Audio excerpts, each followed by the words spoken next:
His Excellency Mikhail Saakashvili, President of Georgia, and to invite him to address the Assembly.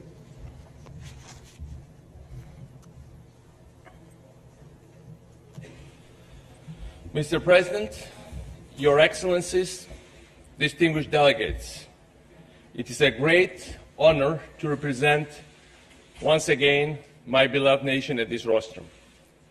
During the past decade, as I had the privilege to address this hall, Georgia has moved from a failed state to a market democracy. We have experienced both advances and setbacks, both breakthroughs and mistakes. But the world has been able to witness the constant commitment to freedom of my nation. I ask you today to once more hear the voice of a nation that transcends political and social and religious differences in a common love for freedom. A voice that, despite all the problems we have encountered and the challenges we still have to overcome, is full of hope. And looking at our world today, I do think that this voice of hope is needed. The optimism of the early 90s, when the spread of liberal and democratic values seemed natural, when the end of history had been proclaimed, and when the United States nations was set to become the heart and the soul of the world, finally at peace, this optimism of 90s, when I was a student here in New York, and I had the opportunity to be here as an Internet United Nations, which was full of optimism, and then it has been crushed by a wave of pessimism and cynicism. The world is not at peace. Humankind has not reconciled with itself, and the UN did not become the soul of the heart or the heart of the united globe. Western civilization, once triumphant, is now trying to tackle a deep economic, social, and mental crisis. In Eastern Europe, the colored revolutions are challenged by the very forces they had defeated a few years ago. In the Middle East, the glorious images of cheering crowds of Cairo and Tunisia had been replaced by the horrendous videos of the gassed children of Damascus. There are many good reasons to be disillusioned. But should the dogmatic optimism of the 90s be replaced by an equally dogmatic pessimism, by the sense of resignation that suffocates hope? Should the fact that the expansion of democracy and freedom turns out to require profound struggle, should it lead us to renounce our beliefs and our principles?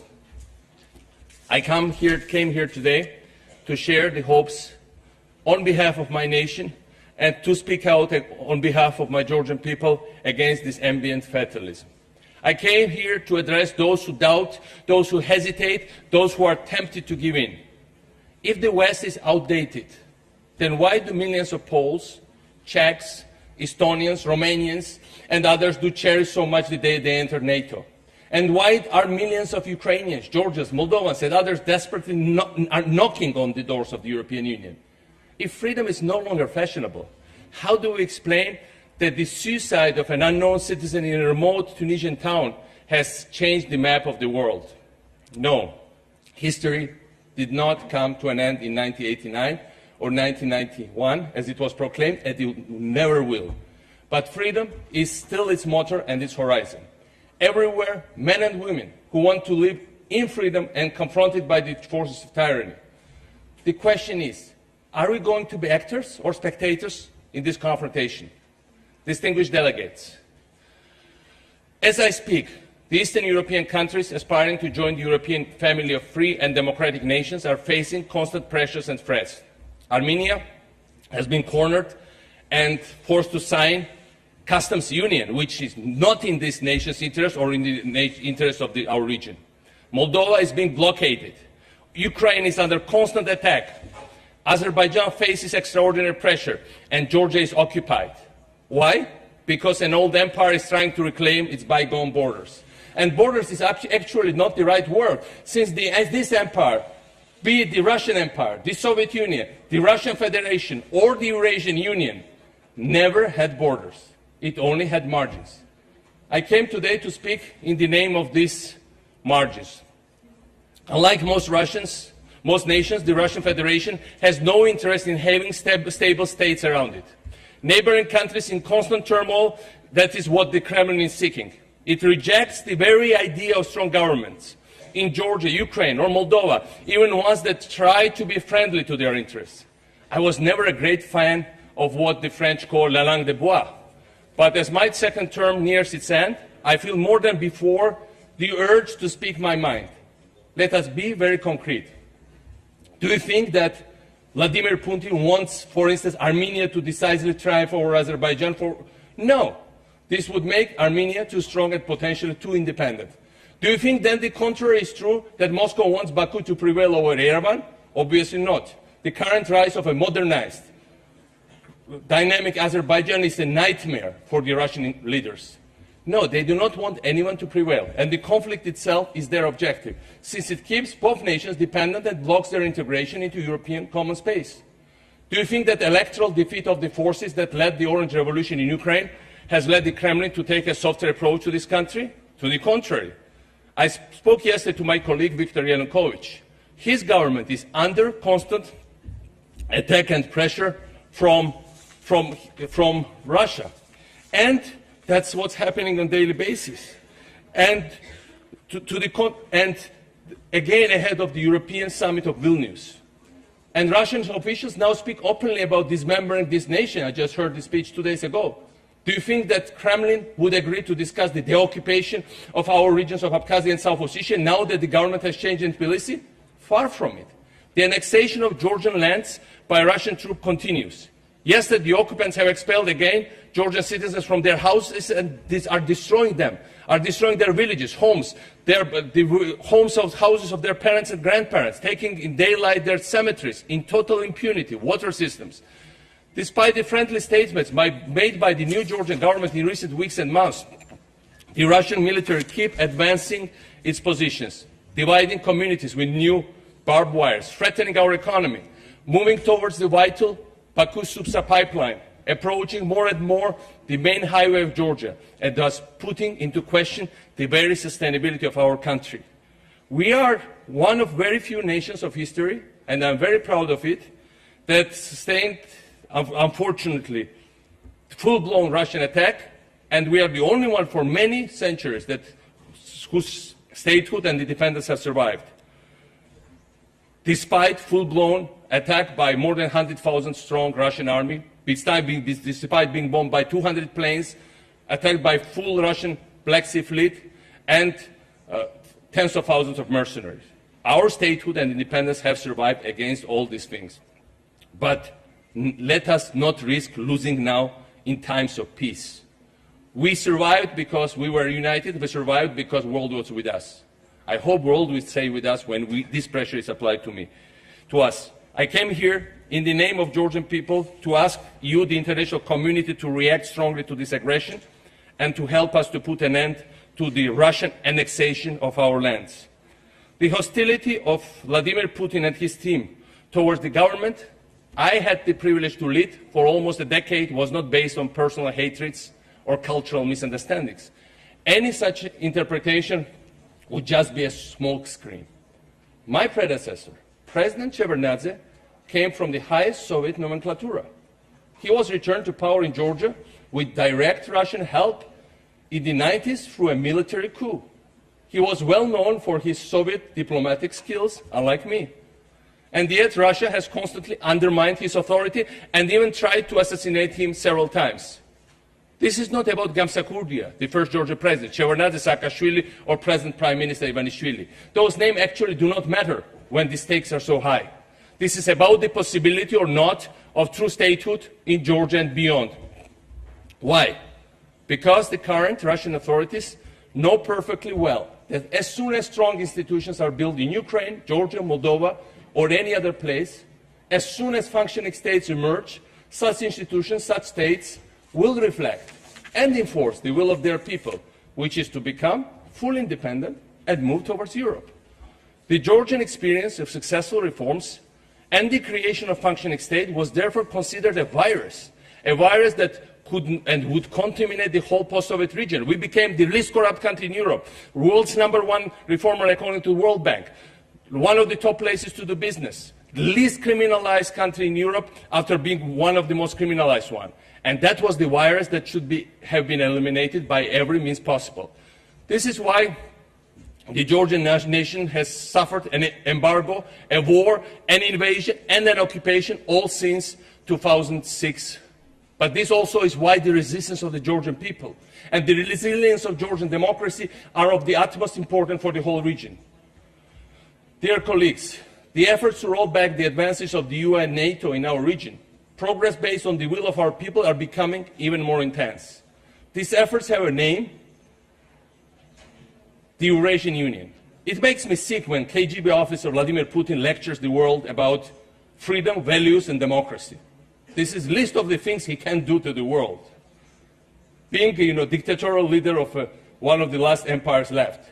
But this new project is much more dangerous than his lectures. The Eurasian Union has been shaped as an alternative to the European Union and unveiled by Vladimir Putin as the main project of his new presidency, new Russian empire. Because European and Euro-Atlantic integration take a lot of time and require tremendous efforts, because there are moments when you might think you are pursuing a mirage, because the threats becoming so strong, the pressure so direct, while the promises seem so far away, some people in our region might fall victim to fatigue and ask themselves, why not? Today, I want precisely to explore this why not. Much more than with a choice of foreign policy or international alliances, our nations are confronted with choice of society, a choice of life. Our people have to decide whether they accept to live in a world of fear and crime, a world in which differences are perceived as threats and minorities are punching bags, a world in which opponents are faced with selective justice or beatings, a world, my dear friends, that we all know very well in our region and in some other regions in the world, since this is the world from which we are coming. The Eurasian Union is both our recent past and the future, shaped for us by some ex-KGB officers in Moscow. On the opposite side, our revived traditions and our centuries-old aspirations led us towards another world called Europe. European societies are far from perfect, and we all know that. There too, you can have fears, doubts, angers, hatreds, social inequalities. But there, at the same time, meritocracy prevails over nepotism. Tolerance is a fundamental of public life. Current opponents are the future ministers and not the prisoners to be or the enemies to beat. The choice, when it is put like that, is so obvious for the people of our region that some Kremlin strategists, they call themselves politechnologists, have decided to cancel the truth and have shaped lies that they are spreading throughout Ukraine, Georgia, Moldova, and many other places. Their mouthpieces in our respective countries, this conscious or unconscious Swiss column, identified the European Union with the destruction of family values, erosion in national traditions, and the promotions of gays and lesbians, undermining our traditional religions. Strangely, in recent years, and even more in recent months, we hear in Tbilisi, Kiev, Chisinau, the same ugly music that was first orchestrated in Moscow. We hear that our traditions are collapsing under the influence of the West, that Christian holidays will be replaced by gay pride events, and churches by multicultural Disneylands. We hear that our Orthodox identity is under threat. And after all, here we come, we hear that we share with our former masters a common respect for decency and traditions. Are we so naive to believe these lies of Putin and the others, as other generations did, allowing our sovereignty to be kidnapped? Are we so unfair to our ancestors to think that their memory would be honored by attacks on mosques or some pogroms? Are we so unaware of our history that we allow it to repeat itself endlessly? When we hear the fake music of Orthodox Brotherhood, sung by Russian imperialists, can't we hear the true voices of Patriarch Kirill, who was assassinated, or the eternal voice of the Patriarch Ambrosi Helaya, who was tortured during days and weeks, only because he appealed to the Geneva Conference against the invasion of his country? And he told his Russian interrogators, you can have my body, my flesh, but you will never have my soul. Are we so deaf as not to hear the voices of the killed bishops and priests tortured by Russian imperialists and Russian communists? Are we so uneducated that we do not recall who has repainted our churches and erased our sacred frescoes? Are we so blind today not to see this destruction of our churches by the same people who erased our churches in the 19th century, Russians, now in the occupied territory? We need to know our history. And our history teaches us that tolerance is the basis for sovereignty in our region. It is not only a moral duty, It is an issue of national security. We need to know our history to understand the same old imperialistic principle, divide to rule, is applied today as it was 2 centuries ago. Looking at our region today, those who have some knowledge of the Caucasian history might remember the Armenian-Azerbaijani bloodshed of 1905, directly created by the Tsarist administration, and compare it to the beginning of the conflict in Karabakh in the late 80s. The Russian army was present there in large numbers, and in front of its eyes, the war started, and they were pretending to help both sides, in fact, stirring up the conflict. They might recall, as I do too well, the beginning of the war in Georgian region of Abkhazia in the early 90s, when Georgian paramilitary groups were getting their weapons from the same Russian troops who were actually leading, directing, assisting the Abkhaz militia and bombing the Georgian territory, and bringing in Chechen mercenaries in order to kill any form of solidarity between nations of North and the South Caucasus. Just as they were sending for the same reason, more than 1 century before, Georgian officers at the far front of their wars against Chechens, Ingush or Dagestani. We could also look at the margins throughout the times. We could look at Poland and Ukraine, and we would see the same pictures. Everywhere, the empire has always inflamed the relations between subjugate people and separated them by a wall of fanatical antagonism. It used to work, unfortunately. But what is even more unfortunate, that it is still working today. Ladies and gentlemen, distinguished delegates, the European Union, the greatest political success of recent decades, has been built on 3 pillars, which also could be characterized as 3 rejections. The rejection of the extreme nationalists that had led Europe to the collective suicide of 2 world wars and the horrors of Nazism. The rejection of communism that was threatening to spread throughout the continent and the world. And in the end, the rejection of colonialism and imperialism. It took time, and many of your delegates remember it very well, very painfully, because you were victims of French imperialism or British imperialism. It took time for the French and British empires to accept this third rejection. But giving up their colonies was the price to pay for the modernization of their economy and the development of their democracy, and also for the European unification to actually be realized. The Eurasian Union is based on the exactly opposite promises. It is fueled by intolerance, it is led by old KGB structures, and it is shaped to revive an old empire. That's what Eurasian Union is all about. Of course, joining the Eurasian Union is therefore very easy. There are no social, economic, or political criteria to be met. Becoming a colony, in fact, requires no effort at all. Passivity, mediocrity, absence of national pride are the only requirements. Willingness to be slave is another one. On the other hand, to get into a real union, there is no alternative to making a Herculean effort and meeting exact criteria, because such principles are precisely what to create the union. So to those who doubt, I tell that it is precisely because the EU demands effort and imposes criteria. It is precisely because it does not seek to absorb, while the other one is dreaming about it, that the choice should be so obvious. But there is an even better reason for saying that the choice is obvious. The choice is obvious because the Russian project is doomed to fail. No empire is sustainable. Today, we are living in the 21st century. And certainly not the Russian one, which is the last anachronism of empire's world. If we look back at history, France and the UK have lost their colonies, not only because these colonies fought there for independence, but also because people in Paris and London ultimately did not believe anymore in their empire. Exactly the same is happening in Russia nowadays. The imperial dream is being rejected, first at its margins, as we have seen, but most crucially, perhaps the idea of the empire is rejected at its very center. Such a rejection does not manifest itself only in public protests, or in rising polls of the opposition of the main cities of Russia. It expresses itself in the universal cynicism of Russian elites towards Putin's Eurasian vision. The very people who are supposed to serve it do not believe in the viability of the project. Rejected at its margins, rejected at its centers, the imperialistic path will come to a dead end, and the Eurasian Union will fail, and Russia will, after all, become a nation state with borders instead of margins. Real country with real borders. Then it will start to seek stable relations with stable neighbors.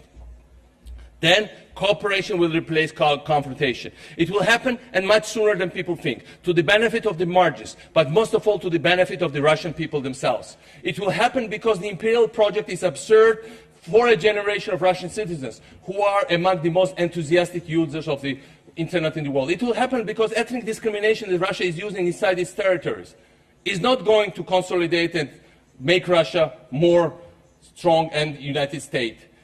It will happen because the endless resources provided by the revenues of oil and gas are challenged by perspectives offered by the exploitation of shale gas and shale oil. Shale gas revolution is really undermining the last authoritarian empire in the world. It will happen because gas alone does not replace economic modernization. It will happen because the occupation and the absence of justice. It will happen because the entire regions have been alienated by discrimination and violence. Because the people of Chechnya, Ingushetia, Dagestan, Tatarstan, Bashkortostan, and many other places have been so much persecuted that they do not feel part of any common project with central authorities in Moscow. It will happen because of frustrations, angers, hatreds are too strong, and unifying ideal is too absent. It will happen not in the coming decades, but in the coming years. Few years from now, you will recall my words, Vladimir Putin will have left the Kremlin and vanished from the Russian politics. Even if he says that he will be for another 20 years or so there. Russian citizens will remember him as a ghost from the old times, the times of corruption and oppression. Nobody knows whether this process will be calm or violent, whether his successor will be nationalistic or liberal, or both together. But what matters is something else. Russia will no longer be an empire. It will become, finally, a normal nation state. This is the horizon we should prepare for, all of us together. Meanwhile, as our region will remain an area of confrontation, the formerly captive nations should unite their strengths instead of cultivating their divisions. Some leaders, some countries in the past had understood that. Freedom of one was depending on the freedom for all other subjugate nations. Like the Poland of many centuries, when they were dreaming about uniting all the persecuted people, or of Marshal Pilsudski, that was inviting all the oppressed people and their officers to unite under the flag of Polish independence and Polish military forces. But never had our ancestors benefited from a vast and powerful enough force that had understood its strategic interest was to preserve the sovereignty of each of our nations. Today, this force exists, and it is, with all its deficiencies, still the European Union. As we come closer to the Vilnius Eastern Partnership Summit, I would like to reiterate a call that I have made several times in recent years.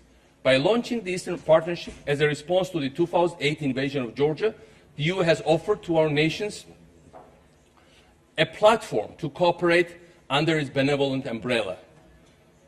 We should invest much more in it. We should develop common projects, first and foremost focusing on the necessary reforms that we should carry on together. Because reforms mean for all of us statehood and independence. Russian Empress Catherine II knew it well.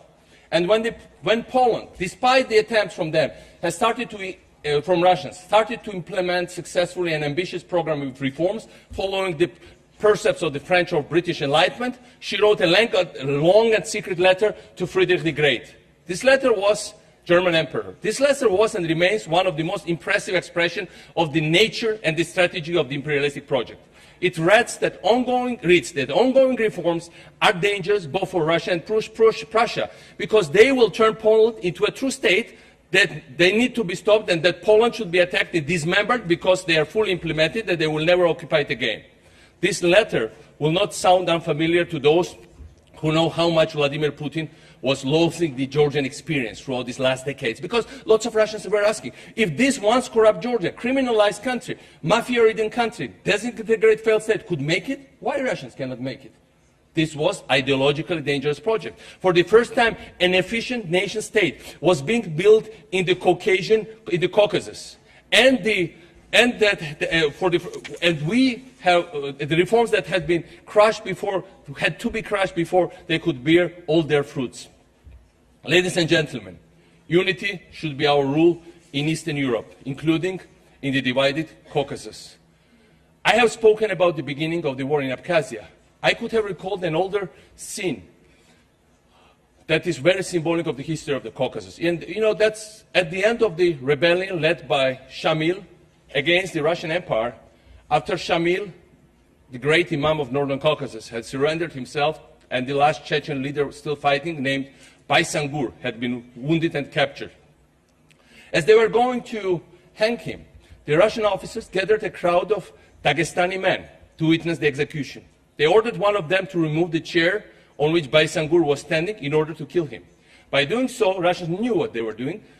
They wanted to fuel the local vendettas and oppose the people, which is an old tradition of the Caucasus. Seeing this, valiant commander Baysangur moved the chair himself, committing a forbidden suicide, forbidden under any religion and of course Islam, and preserving the relations between neighbors. But for one failure, how many successes this strategy has encountered among the Caucasian nations? It needs to come to an end. And this is why I have launched several projects during my presidency, reinforcing people-to-people contacts between North and South Caucasus. Projects focusing mostly on education and on university exchanges. That's why Georgian parliament has recognized genocide of Cherkessian people, one of the most unknown and tragic pages of the history of the world, when the whole nation was wiped out because their land was needed by the Russian Empire. We need to build on these efforts. We need to prepare for the times when the empire collapses, so that its legacy of hatred is swiftly overcome.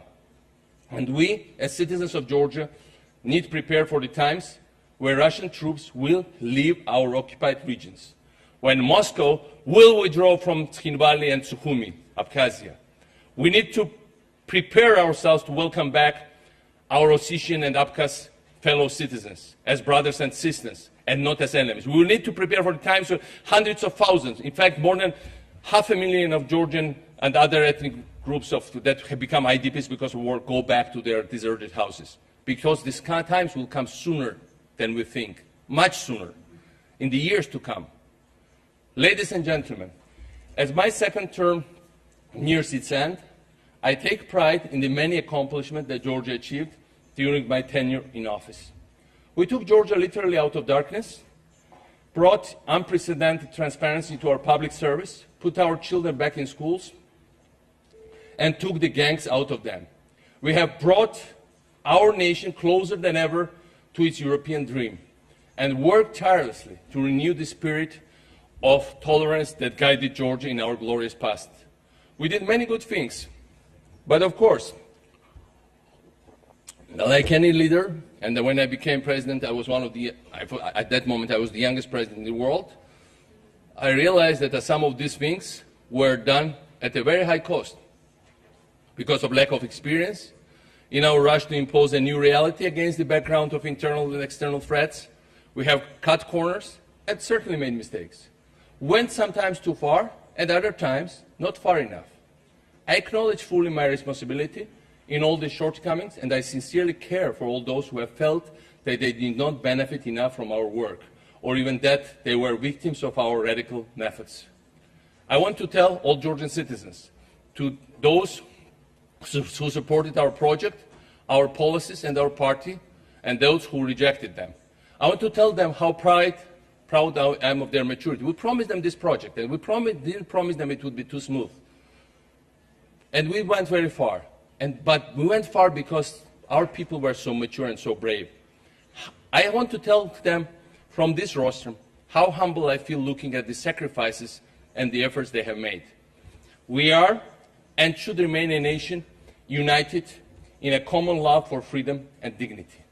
We are and should remain a nation united in the deepest respect for the sacrifices made by our soldiers in Afghanistan, for instance.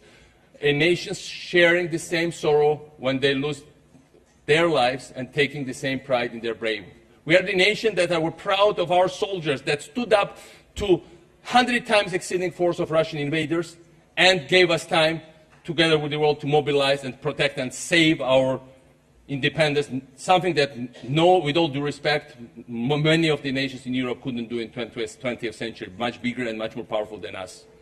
We are, and we should, remain a nation united in our historical identity, to join the European family of democratic nations.